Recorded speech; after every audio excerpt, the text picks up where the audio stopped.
sort of plant. Yeah.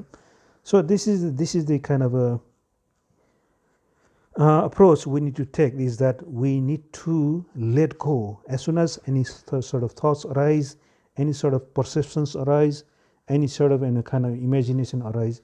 We need to let them go, not kind of stop eating the food, or stop eating, being in the party, enjoying the music. You can do that, but whenever you start to veer away from that sort of kind of a being in the present moment, you need to just release and relax and stay in the present moment. So that's all Buddha is saying, is that always stay in the present moment. Yeah, don't go into the past. I had this sort of music and I was enjoying this, or don't go into the future and I may have these sort of things in my own parties, and don't go and sort of start to entertain that sort of imagination and thoughts. Yep. So these are the dangers in the sensual pleasure. Okay, now I'm gonna go a bit further now. Then the kind of the pleasure is, there are pleasure coming from sensual pleasure from the senses, and as I mentioned earlier, that there is a pleasure that comes from letting go of unwholesome states, letting go of the sensual pleasure, and these are the pleasure from the mind that is purified from the hindrances, and that we can call probably the inner pleasure. Yeah, or in many suttas they are called unworldly pleasures. Yeah, so unworldly happiness. So these are the happiness that is coming from the letting go, from being secluded from those sort of being free from that sort of sensual pleasure. So, and Buddha mentions there are 4 jhanas: the first jhana, second jhana, third jhana, and fourth jhana. Yeah, these are the 4 different state of mind that are naturally endowed with that sort of happiness. Yeah, there are different degrees of happiness and different kind of experiences. So the first jhana has got some sort of a rapture and pleasure born of seclusion, from being secluded from those unwholesome states, from being freed from thinking about that sort of sensual pleasures, and kind of being detached from that sort of sensual pleasure. So there is a rapture and pleasure born of seclusion. In the second jhana, it remains a bit intense, and the pleasure is even more refined, and it does not have that sort of a excitement there. So excitement goes down a little bit, and in the third jhana, that rapture or the excitement ceases completely, and there will be very, very comfortable and very stable kind of happiness. Yeah.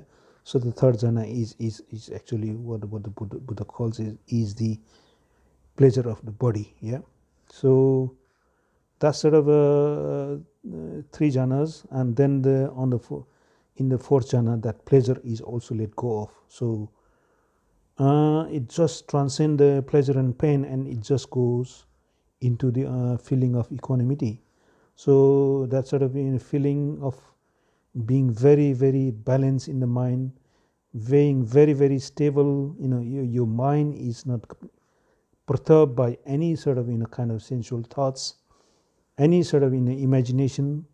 Even if you try to bring any sort of sensual thoughts, and if you start to imagine, that won't arouse any sort of kind of excitement or some sort of sensuality within you. You can see that in your mind. If you are in the fourth jhana, and say if you want to test how this fourth jhana is actually, does it really let go of that sort of joy and happiness, and does it have that sort of any sort of element emotions?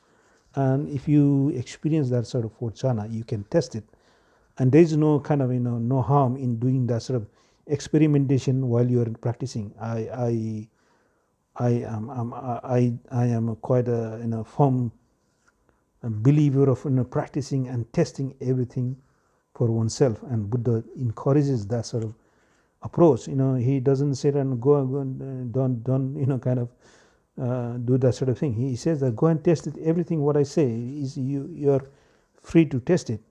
So it's not we are not trying to be naughty with that sort of jhana experiences and so on. So you can try to see while you are in a jhana. This is the main point in the practice of the tranquil wisdom inside meditation, or what sort of type of jhanas that where you are fully aware. Yeah, so this is not a kind of blind type of jhanas, or that sort of, this is not a kind of that sort of very very out of you are staying away and you are out of touch with the reality. This practice of the tranquil wisdom inside meditation, you are acutely aware of all the experiences around you. You can hear the voices. You can kind of your body is it comfortable, it is uncomfortable, there are some sort of insects, or you feel that sort of pain. Everything is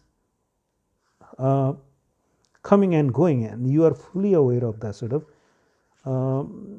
processes. Yeah, so all these phenomena, they will just come and go, and it's just your awareness of them are even more heightened. You are fully aware of all those sort of eventualities, and that's why you it is not that is that this in this practice you can do that sort of experimentation to test all of those 3 or 4 jhanas. Yeah, so on the first jhana, say if you have experienced the first jhana in such a fine degree that you can stay in that the first jhana for a good amount of time, and even if you start to slip, and if you could not maintain that balance, and you are quite skilled in that, then you can start to bring some hindrances, and you can start to think, and your jhana will start to fall apart. And what you need to do, you need to relax, and you need to siksar, and you can regain that jhana. That's is very very you have that sort of your mind, you have that sort of exquisite balance of your mind. You don't need to kind of worry that if I lose this jhana, when I will get it back, and that sort of, no, you just test it, if this jhana stays or not. You start to and that's experiment with the jhana. You might lose it for a few seconds or few minutes, and you gradually come back to whatever jhana you were in, and you can catch up. Yeah, so I do see this is the benefit of that sort of in this sort of practice, where you can test all these phenomena. Yeah, what sort of things that will stall your progress, what sort of things that will let's say lower the quality of your jhana, the intensity of the jhana, and the bliss. You can see all that in front of your awareness. You can tweak your experiences. You can start to kind of see where it is going, and you can it's it is not kind of none of your mind. Your mind is not chained. Your mind, you have total kind of control over whatever things you would like to do. Yeah, so you can break your sitting anytime you like. You can kind of step outside of that jhana and think about your friend, and quickly come back and continue with that jhana, or go into and experience another jhana. Yeah, So this mind is very, very malleable, and what the Buddha called, malleable and wieldy. Actually, that malleable and wieldiness of mind